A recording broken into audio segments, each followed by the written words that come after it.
नमस्कार दोस्तों, आज है तारीख 14 जुलाई। क्या आप जानते हैं कि चिरायता की रोपाई का सही तरीका ही आगे चलकर पूरी फसल की सफलता तय करता है।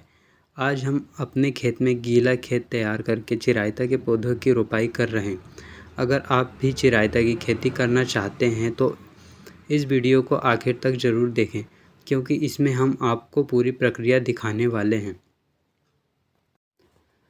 दोस्तों, चिरायता एक औषधि फसल है जिसकी बाज़ार में अच्छी मांग रहती है, लेकिन इसकी खेती में सबसे ज़रूरी काम है सही समय और सही तरीके से रोपाई करना।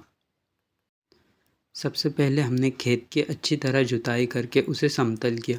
इसके बाद खेत में हल्की सिंचाई की ताकि मिट्टी में पर्याप्त नमी आ जाए।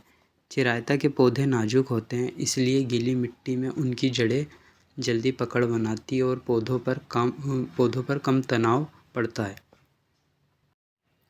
इतना सब करने के बाद अब हम अपने मज़दूरों को बोल चुके हैं कि एक एक पौधे को सावधानी से लगाओ। पौधों की जड़ों को ज़्यादा मोड़ना नहीं है और रोपाई के बाद हल्के हाथों से मिट्टी दबानी है ताकि जड़ों के आसपास हवा की जगह ना रहे। पौधों के बीच उचित दूरी रखना भी बहुत ज़रूरी है, जो कि हमने लगभग 8-8 इंच 10-10 इंच रखी है, जिससे हर पौधे को पर्याप्त धूप, हवा और पोषण मिल सके। अभी फ़िलहाल गर्मी की वजह से खेत बहुत सूख रहा है, लेकिन अगर रोपाई के समय मौसम बादलों वाला हो या शाम का समय हो तो पौधों के जीवित रहने की संभावना और भी बढ़ जाती है।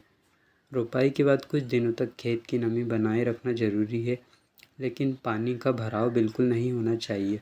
ज़्यादा पानी जड़ों को सड़न और फफूंद की समस्या पैदा कर सकता है, इसलिए सिंचाई हमेशा ज़रूरत के अनुसार करें।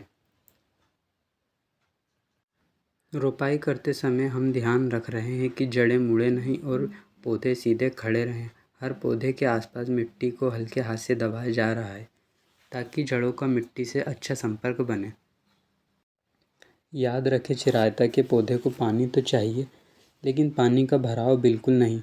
अगर खेत में लंबे समय तक पानी भरा रहा तो जड़ों में सड़न, फफूंद और दूसरी बीमारियां लग सकती है, इसलिए खेत में नमी बनाए रखें, लेकिन निकासी भी अच्छी होनी चाहिए।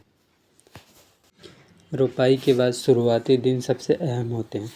इसी दौरान पौधे तय करते हैं कि वे अच्छी तरह बढ़ेंगे या कमज़ोर पड़ जाएंगे, इसलिए इस समय नियमित निगरानी, हल्की सिंचाई और खेत की सफाई बहुत ज़रूरी है। हमें पूरी उम्मीद है कि अगर मौसम साथ देता रहा और देखभाल सही रही तो आने वाले महीनों में यही छोटा खेत हरे भरे चिरायता के पौधे से भर जाएगा। तब हम आपको हर चरण, खाद, सिंचाई, खरपतवार नियंत्रण और फसल की बढ़वार सब कुछ दिखाते रहेंगे। तो दोस्तों, आप कमेंट करके ज़रूर बताइए कि आपने पहले कभी चिरायता की खेती देखी है या नहीं। अगर इस खेती के बारे में कोई सवाल है तो वहाँ भी लिखिए। हम पूरी कोशिश करेंगे कि हर सवाल का जवाब दें।